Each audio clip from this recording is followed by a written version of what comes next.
வேற மந்திரி பதவி கேட்குறாங்க அப்படின்னு தொடர்ந்து அவர் மேலே அவர் என்ன பேசினாலும் ஆப்போசிட்டாக வேற மாதிரி பேசுகிறாங்களே மீடியா முழுவதுமே என்ன காரணம் நினைக்கிறீங்க? அவர் மேலே எது பேசினாலும் ஆப்போசிட்டாக பேசுகிறாங்கன்னா அவர் இதுக்கு முன்னாடி இருந்த திமுகவில் வந்து அவருக்கு எதுவுமே ஒரு என்ன சொல்கிற ஒரு நல்ல ஒரு எதுவுமே கொடுக்கல அவருக்கு. அதனால் இப்போ அண்ணன் வந்து எல்லாருமே அவருக்கு வந்து கொடுத்துருக்குறாரு. கொடுத்து அவருக்கு தேவையான ஒரு இதுவை வந்து அவர் எதிர்பார்க்குறாரு, தக்க வச்சதுக்கோசம் அவர் கேட்குறாரு, திருமலை அண்ணன் கேட்குறாரு. அதை வந்து கொடுக்கறது கொடுக்காது யார்கிட்ட இருக்கோ அவங்ககிட்ட அது அண்ணன்கிட்ட தான் இருக்குது. தளபதி சி ஜோசப் அண்ணன்கிட்ட தான் இருக்குது. அவர் கூட இருக்கிறாங்க. அவர் வந்து யாராருக்கு நல்லது பண்ணணும், யாராருக்கு கொடுக்கணும்னா எதுனா அவருக்கு தெரியும். அவர் அதுக்கு தகுந்த மாதிரி அவரே ரொம்ப வேதனைப்படுறாரு. என்னன்னா, நான் ஒரு விஷயத்த பேசுறேன், ஆனா மீடியா முழுவதுமே தவறா ஒரு சித்தரிச்சு போடுறீங்க. எதனால போடுறீங்க? நான் முதலமைச்சர் பதவியும் கேட்கவில்லை, எதுவும் சொல்லவும் இல்லை, சொல்லாத விஷயத்தை ஏன் உருவாக்குறீங்க அப்படின்னு கேட்குறேன் இல்லையா? அதை பற்றி கருத்து இல்லை. என்னை பொறுத்தவரையிலும் அது இதெல்லாம் திருமங்கலம் வந்து எந்த ஒரு விஷயம் நானும் பேசுனதில்லை. அவர் அப்போதுலேருந்தே அவர் எதுவுமே பேசாமல் கம்முன்னு தான் இருக்கிறாரு. அவர் இதுவரையிலும் எதுவும் பேச தப்பான விஷயமோ ஏதோ ஒரு நல்ல இதுவும் அவரும் யாரும் எனக்கு இந்த பதவி கூட அந்த பதவி கூட எதுவும் கேட்கவும் இல்லை. அவர் கம்முன்னு தான் இருக்கிறாரு. அவர் வேலையை பார்த்துட்டு எப்பவுமே இருக்கிற மாதிரி தான் இருக்காரு. அண்ணன் திருமணம் பார்த்தீங்கன்னா ஊசலாடுறாரு, கரெக்டான முடிவு எடுக்க தெரியல அப்படின்னு ஒரு விமர்சனம் வைக்கிறாங்க. அதை பற்றி கருத்து சொல்றவங்க ஒரு முட்டாளுன்னு சொல்லுவேன் நான். அவரை பற்றி தப்பாக பேசுகிறவங்க வந்து ஒரு முட்டாள்னு சொல்லுவேன். திருமங்கலம் அண்ணனை பற்றி பேசுகிறவங்க ஒரு முட்டாள்னு சொல்லுவேன். அவ்வளோதான். திமுக தோத்ததுக்கு காரணமே விடுதலை சிறுத்தை கட்சி தான். நிறைய இடத்துல பார்த்தீங்கன்னாக்கா ஒழுங்காக வந்து ஓட்டு போடலை. ஸோ விடுதலை கட்சியில் இருக்கக்கூடிய தொண்டர்கள் அப்படின்னு பார்த்தீங்கன்னா விமர்சனம் வைக்கிறாங்க இல்லையா? ஸோ அதை பற்றி உங்கள் கருத்து என்ன?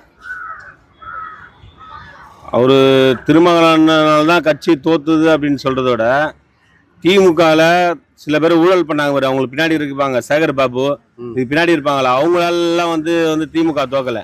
அவர் இவரால் தான் தோத்தாங்கன்னு சொன்னாங்கன்னா அது முட்டாள்தனம் தான் சொல்லுவேன். ஓகே ஓகே ஓகே, நன்றிண்ணா, சூப்பர்ண்ணா. இன்னொரு கேள்வி கேட்கா? கேளு. தனுஷ் அவர்கள் ஒரு கட்சி கொடி ஒன்று அறிவிச்சிருக்காரு. அவர் ரசிகர்லாம் தலைவா நீங்கள் அரசியலுக்கு வா, நாங்கள் பார்த்துக்குறோம், நீங்கள் முதலமைச்சர் ஆக முடியும் அப்படி சொல்லிட்டு கூப்பிட்றாங்க. அதை பற்றி எப்படி பார்க்குறீங்க? அவர் அரசியல் தனுஷ் வந்தாருன்னா அண்ணன் கூட தான் இருப்பாருன்னு சொல்லுவேன். அண்ணன் கூட தான் இருப்பார். அவர் அண்ணோட என்ன சொல்கிறது, அண்ணோட தம்பி, அண்ணன் கூட தான் இருப்பார்.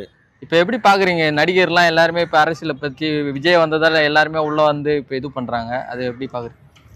வரவங்க மட்டுமே அவங்கவுங்க பலத்தை அவங்கவுங்க போட்டியே அவங்கவுங்க பார்க்கலாமே. யார் என்னன்னா எந்த கெப்பாசிட்டியில் இருக்காங்க, யாருக்குன்னா நம்ம மவுஸ் இருக்குன்னு அதுவும் தெரிஞ்சுக்கலாம்ல. யார் என்ன இருந்தாலும் யார் என்ன வந்தாலும் சி ஜோசப் விஜய் அவருக்கு கூட தான் சேர முடியும், தவிர தனியாக இருந்து யாராலையும் அந்த ஒரு பலத்தையும் காட்ட முடியாதுன்னு சொல்லுவார்.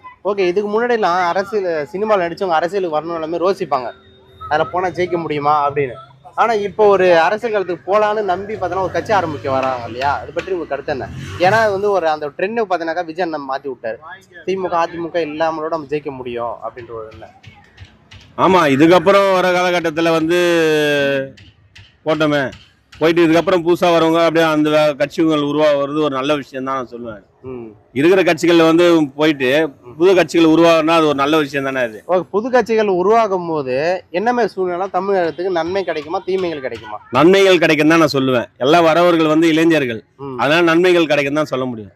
ஓகே ஓகே, திமுக அதிமுக வந்து பார்த்தீங்கன்னாக்கா ஓல்டு, அதை தாண்டி பார்த்தா ஊழியல் கட்சிகள் அதிகமாக சொல்றீங்களா? ஓகே, இப்போ விஜய் அண்ணன் மிகப்பெரிய மாற்றங்கள் வேணும் தான் நினைச்சிட்டு வந்தாரு. ஆனா இப்போ அவர்கிட்ட மாற்றமே இல்லாம இருக்கிற மாதிரி சூழ்நிலை இருக்கு இல்லையா? ஏன்னா வெளிய கட்சியில இருந்து வராங்க, ஆள் வராங்க, ஏத்துக்கிறாரு.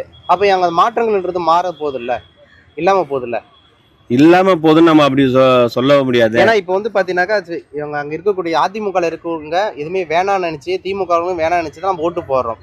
ஆனா இப்ப ஜெயிச்சதுக்கு அப்புறம் நிறைய பேர் பார்த்தா அதிமுக இருக்கவங்க எல்லாருமே வந்து இதுல ஜாயின் பண்ணும் போது மறுபடியும் அதிமுக மாரி ஒரு கட்சி உருவாகுது இல்லையா?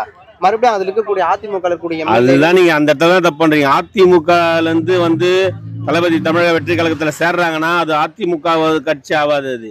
அது தமிழக வெற்றி கழகம் சி ஜோசப் விஜய் ஆட்சியாதான் மாறும், கட்சியாதான் உருவாகுமா தவிர அதிமுக கட்சி இருக்காதுல்ல.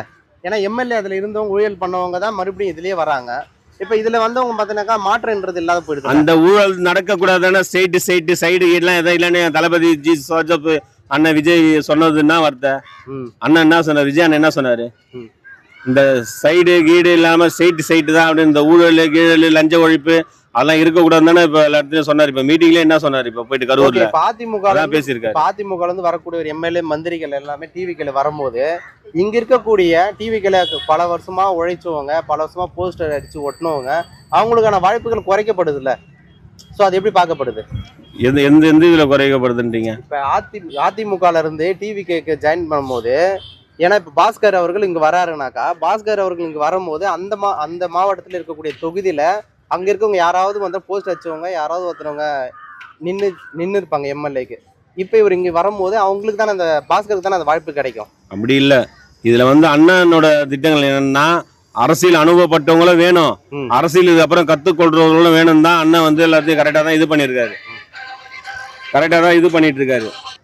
அரசியல் வந்து அனுபவ சாலையில வேணும், வந்து அரசியல் வந்து இதுக்கப்புறம் வந்து கத்துக்கிறவங்களும் தான் வேணும், எல்லாருமே தானே வேணும். அது வந்து அரசியல் புரிஞ்சவங்களும் இருக்கிறது நல்லது தானே, இது கட்சியில் உள்ள இருக்கிறது நல்லது தானே, அதுதான் பண்ணிட்டு இருக்காரு. ஓகே, நான் ஃபைனலா விஜய் என்ன சொல்ல விரும்புறீங்க? ஃபைனலாக என்ன சொல்றதுன்னா, இப்போ அந்த கரூர் பிரச்சனையில் போயிட்டு எங்கள் அண்ணன் வந்து தளபதி ஜோசப் விஜய் அவர்கள் வந்து நல்ல ஒரு இது பண்ணாரு. அந்த 10 கிலோமீட்டர் தூரம் போய் அந்த ஊர் மக்களுக்கு எல்லாம் நல்லது பண்ணி அந்த குடும்பங்களுக்கு அந்த கவர்மெண்ட் வேலைகளை கொடுத்து இந்த வாய்ப்புக்கோசம் எங்கள் அண்ணன் தமிழக வெற்றி கழகத்துக்கு ரொம்ப ரொம்ப நன்றி சொல்லிக்கிறேன். அதேமாரி இந்த ஆலந்தூர் தொகுதியில் இதுவரையிலும் வந்து பட்ரோட் சென்ட் தாமஸ் மவுண்ட்ல இதுவரையிலும் வந்து ஒரு திமுக ஆட்சியில் இருந்த ஆளு வந்து எம்எல்ஏவாக இருந்து யாருமே எதுவுமே சரியா எதுவும் பண்ணல. அமைச்சராக இருந்து எதுவுமே ஒரு நல்ல திட்டங்களை இதுக்கு முன்னாடி திமுக ஆட்சியில் இருந்தவங்க ஆலந்தூர்ல ஏதோ நல்ல திட்டங்கள் எதுவுமே இதுவரையிலும் பண்ணல. இப்போ எங்க ஆலந்தூர் தொகுதியில வந்து இப்போ வந்து அண்ணன் மூலியமா வந்து ஹரிஷ் அவர் வந்திருக்கிறாரு எம்எல்ஏ. எங்க எம்எல்ஏ அவர்கள் நல்ல அழகான திட்டங்கள் எல்லாம் பண்ணிட்டு இருக்காரு பட்ரோட் சென்ட் தாமஸ் மவுண்ட்ல. அந்த ஆட்சி வந்து இதுக்கப்புறமும் வந்து நல்ல இதுவா இருக்கணும், எல்லாம் நல்ல வாய்ப்புகள் எல்லாம் திட்டங்கள் எல்லாம் நல்லா வந்து அவர் மூலியமா வந்து சேரணும், எல்லா ஊருக்கும் வந்து சேரணுன்றது நான் சொல்லி நன்றியை தெரிவித்து. இப்ப அரசு மகளிர் பேருந்துல வந்து திமுக வந்து மகளிர் விடியல் பயணம் அப்படின்னு சொல்லிட்டு கொண்டு வந்தாங்க. இப்ப விஜய் அவர்கள் வந்து அந்த விடியல் என்ற வார்த்தையை எடுத்துட்டாரு. அதை பத்தி என்ன நினைக்கிறீங்க? விடியல் என்ன உனக்குள்ள விடியல்